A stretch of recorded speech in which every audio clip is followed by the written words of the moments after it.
Magandang araw mga kabayan. Ang gagong si Ridon ay nagsalita na naman at tila ba tinatakot po yung ating Vice President na kung hindi daw magpapakita ang Vice Presidente sa darating na pagdinig nila o itong susunod na pagdinig nila, abay sinasabi niya naaasahan daw na magkita-kita na lang sila sa Senado.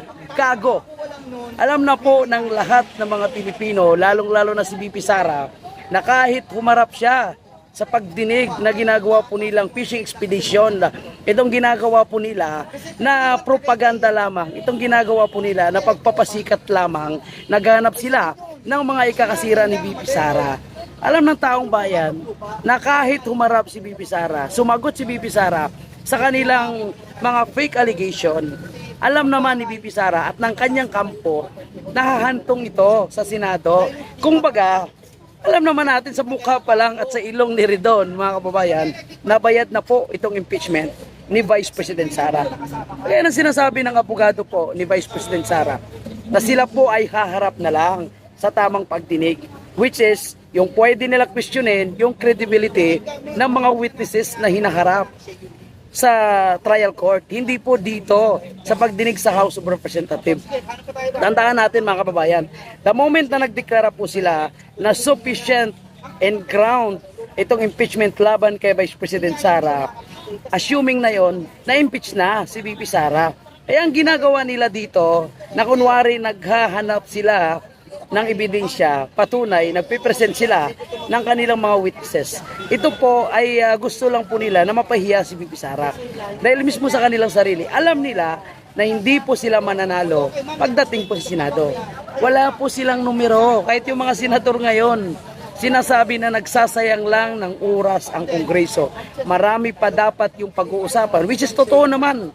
Nandyan po sa usaping korupsyon, sa pagbaba ng buwis, pagtanggal ng excise tax, para kahit papano, maipsan lamang yung hirap na nararamdaman ng mga Pilipino.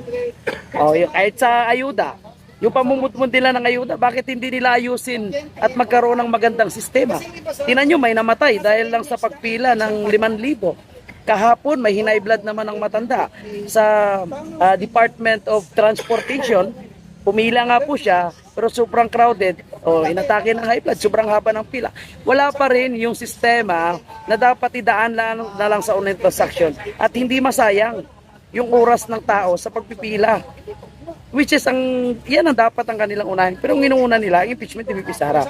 So sinasabi ngayon, nitong si Luestro, yung numero 1 na Otangera, na para bang tinatanggap na daw po ng kampo ni Vice President Sara na makakarating sa trial, ibig sabihin sa Senado, yung impeachment ni VP Sara.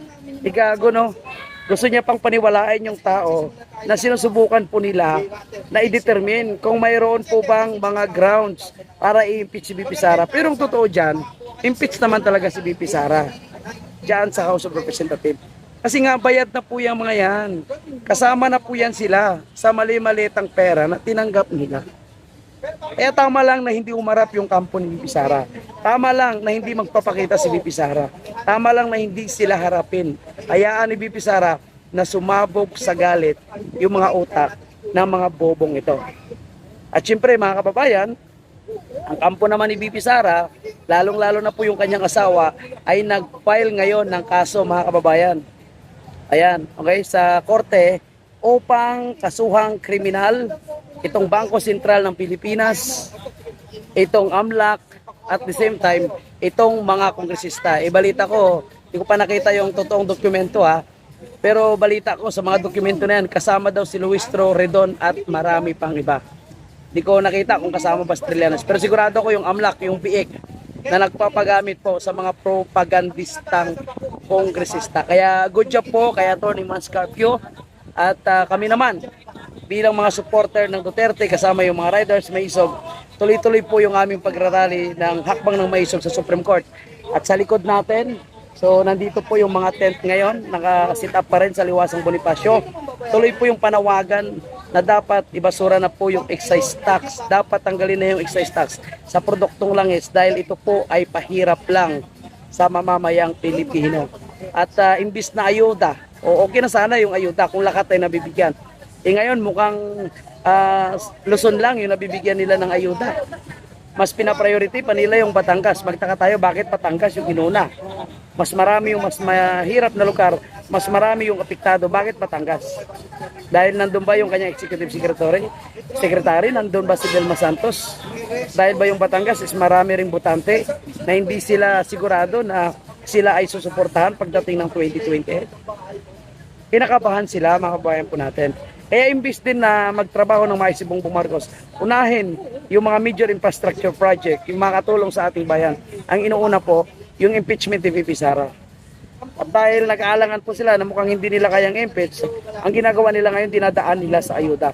Gusto nilang suhulan ang mga mayang Pilipino na suportahan pa rin sila. Pero gising na po ang mga mayang Pilipino. Hindi na po basta-basta magpapabudol sa gobyernong ito ni Bongbong Marcos na walang iniisip kundi pagiging propagandista. O lalong-lalo na po mga kababayan natin, itong babae na si Claire Castro.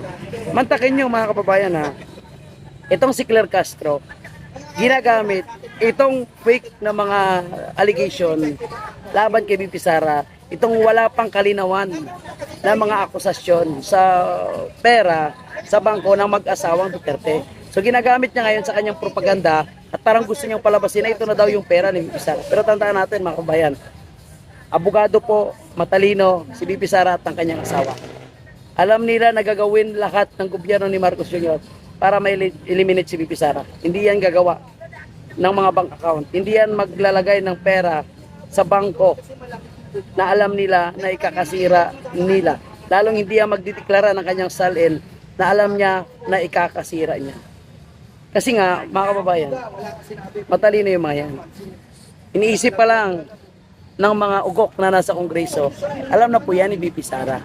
Alam ni VP Sara na the moment na aalis siya sa kabinete ni Bongbong Marcos, i-impeach siya. So which is ito ngayon nangyayari. Pero tingnan nyo ngayon ha, imbes mga kababayan po natin, na sila ngayon ang magtatagumpay sa ginagawa nila impeachment kay VP Sara, mukhang lalo pa sila ngayon yung masisira. Kasi nga, sila yung mga nakakasuhan ngayon. O, sinong iiyak ngayon? Diba? Imbis na hihina si Vice President Sara, ilalo pang lumalakas yung ating Vice Presidente.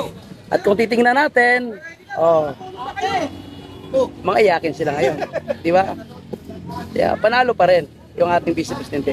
At alam natin hindi sila magtatagumpay kahit ano pang paninira ang gagawin nila. Kung totoo itong kasama si Luistro, Sindanya, Jokno, Telema sa kakasuhan, mas okay yan. O tingnan natin ngayon kung sino ang iiyak. Tingnan natin ngayon kung sino ang talunan. Diba? Kasi ito mga to takot sila eh. Takot sila na pag upo ni VP Sara, talagang malilintikan sila. Buhay.